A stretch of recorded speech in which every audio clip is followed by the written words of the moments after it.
Muito bem, gente.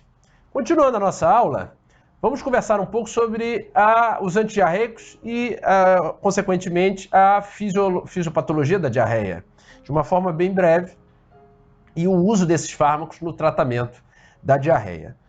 Muito bem. Bom, a diarreia ela é definida como uma alteração na frequência das evacuações ou no volume e na consistência dessas fezes.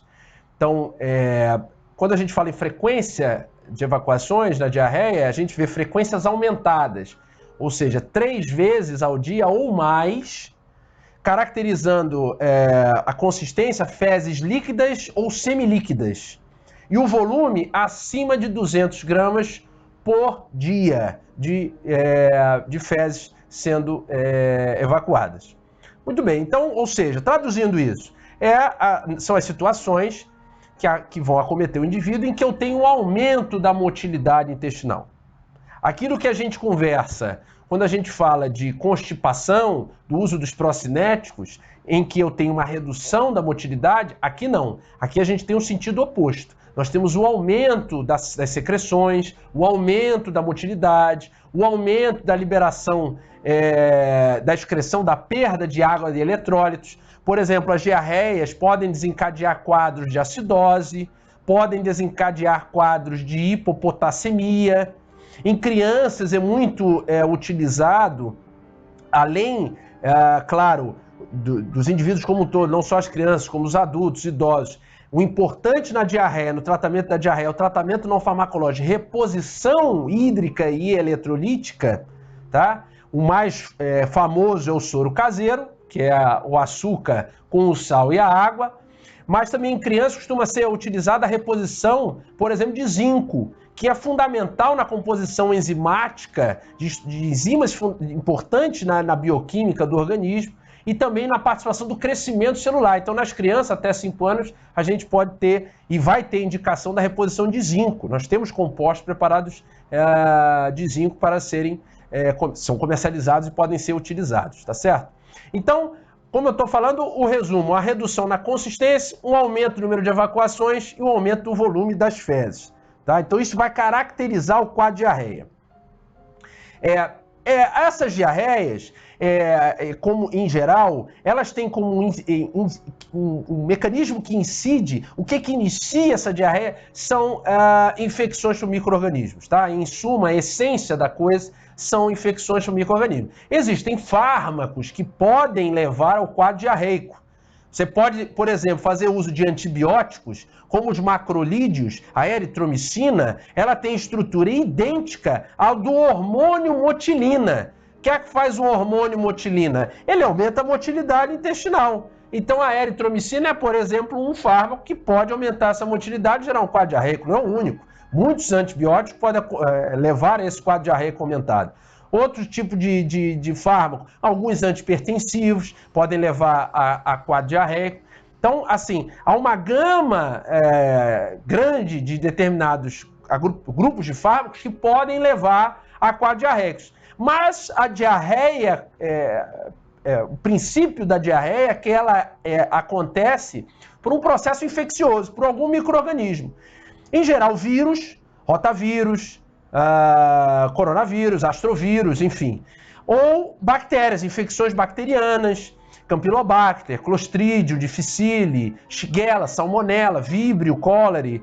Ou ainda em decorrência de parasitas, entamoeba histolítica, giardia, ou eumintos, ascaris, tênia, tricuris. Então, existe ou mesmo até fungos, né? A Candida albicans pode também ocasionar diarreia. Então, existe um grande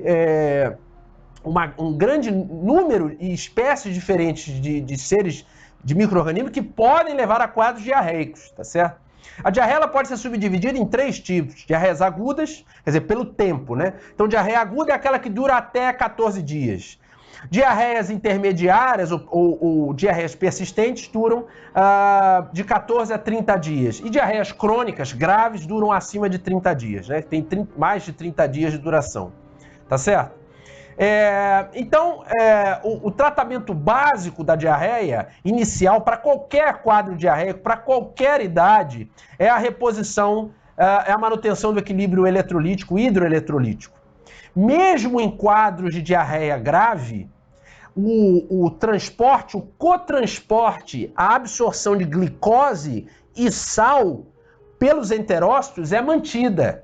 E juntamente entra água. Então, por que é que eu uso o soro caseiro, por exemplo? O que tem no soro caseiro? Carboidrato, tem lá a glicose, tem o sal e tem a água. Por que eu uso isso mesmo em diarreia? Eu não perderia isso? Não, porque esse cotransporte no enterócito de glicose, sal e água, ele é mantido. Mesmo com aumento de secreção, de motilidade, isso é mantido. Então você ameniza muito os quadros que eu tenho a perda aguda, ou crônica mesmo, de água, desidratação severa. Então eu evito que ocorram esses quadros. Então por isso que é importante fazer essa reposição hidroeletrolítica. Em casos leves, a reposição com líquidos, mesmo soro caseiro. Em casos já mais moderados, a solução de glicose e eletrólitos, ou mesmo os preparados, os soros, soro fisiológico, o ringer lactato, enfim, glicosados, você vai fazer com a reposição. E nos casos graves, aí sim, com a reposição exclusivamente intravenosa, hidratação intravenosa, tá certo? Quando é que a gente usa farmacologia? Entendam, e isso é uma coisa muito importante, não só para provas da universidade, vocês estão estudando, provas de residência, você que já se formou, é muito pela prática médica da coisa. Qual é um dos erros mais graves cometidos com relação ao tratamento das diarreias? É o uso de antibiótico-terapia. A antibiótico-terapia, ela tem a sua indicação. Normalmente, indivíduos imunocomprometidos.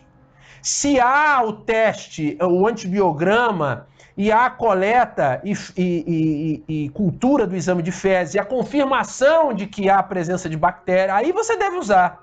E para casos onde eu tenha, por exemplo, cometimento, infecção por Campylobacter, Clostridium difficile, Shigella, Salmonella, há relatos de casos que em questão de diarreia, se não for por Salmonella typhi, outras espécies de Salmonella, o uso de antibiótico-terapia pode até agravar o processo diarreico.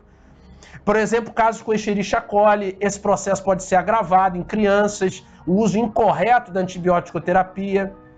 A maioria dessas infecções diarreicas, elas acontecem pela presença dos vírus, como a gente comentou, tá? Então, o rotavírus, por exemplo. Então, isso não vai ser útil o uso de antibiótico-terapia, ela tem que ser restrita.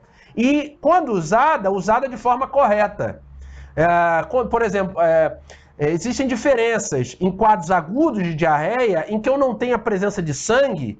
Quando eu tenho uma diarreia sanguinolenta, ela é descrita como desinteria, e aquilo é uma desinteria. E essa desinteria, normalmente, ela é acometida por bactérias como a Shigella.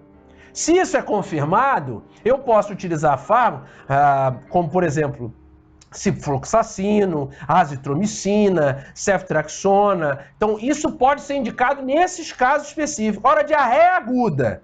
Eu não tenho febre, eu não tenho sangramento. O sangramento, por que acontece sangramento de diarreia? Porque eu já tenho uma lesão da mucosa intestinal, pelo patógeno que está ali presente. Ele lesionou a mucosa, provavelmente vai provocar rompimento da microvasculatura e isso vai ocasionar o processo hemorrágico. Então, eu já não tenho...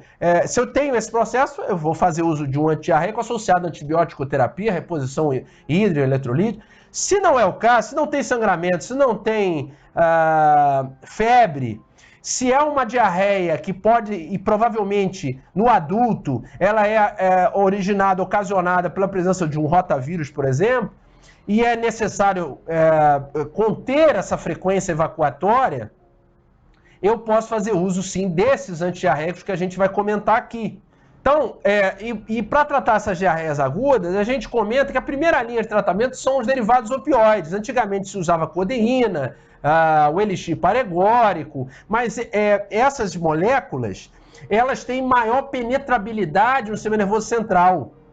E com isso foi se idealizado o uso de opioides que não têm tanta lipossolubilidade, não conseguem acesso fácil ao sistema nervoso central.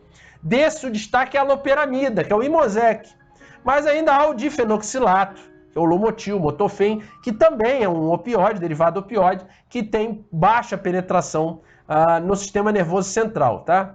Com relação à diarreia, quando ocasionada por sais biliares, excesso de sais biliares, os sequestradores de sais biliares, colesterol, colestipol, são os fármacos indicados. No caso das diarreias, como diria a vovó, ela estava correta, em algumas situações é importante comer maçã quando você está com diarreia, porque a maçã é rica em pectina, que tem o mesmo papel do caulin. O que é que eles fazem? Eles são absorventes. Eles vão absorver as toxinas bacterianas, por exemplo. Então isso reduz a liquefação das fezes, então ajuda no quadro diarreico. É verdade, ela tinha razão. Outro grupo, outra classe importantíssima para o tratamento dessas diarreias agudas que não tem hemorragia nem febre, é a racecadotrila, que o nome comercial é o Tiorfan. O que é que esse fármaco faz? Ele é um inibidor de encefalinase. As encefalinases, elas degradam encefalinas. Quando elas degradam as encefalinas, eu tenho um quadro secretório. Então eu aumento as secreções e com isso a motilidade. Eu vou inibir as encefalinases, tem um aumento das encefalinas, as encefalinas são antissecretórias. Então com isso eu vou reduzir o quadro de motilidade, o quadro diarreico. Então eu destaco na classe a loperamida, o Imosec e o Tiorfan, a racecadotrila, tá certo? Da loperamida, a característica do fármaco, né, propriamente dito, ela é 40 a 50 vezes mais potente que a morfina, mas ela tem uma pequena, pobre penetração central por característica química da molécula. Tem formulações variadas, desde solução a cápsulas, comprimidos, né? Dose inicial, geralmente 4 mg, seguindo dose de 2 mg após cada quadro diarreico, sendo no máximo 16 mg por dia. E a overdose, em crianças, foi relatado uma depressão central, porque aí sim quadros de intoxicação pelo uso da loperamida.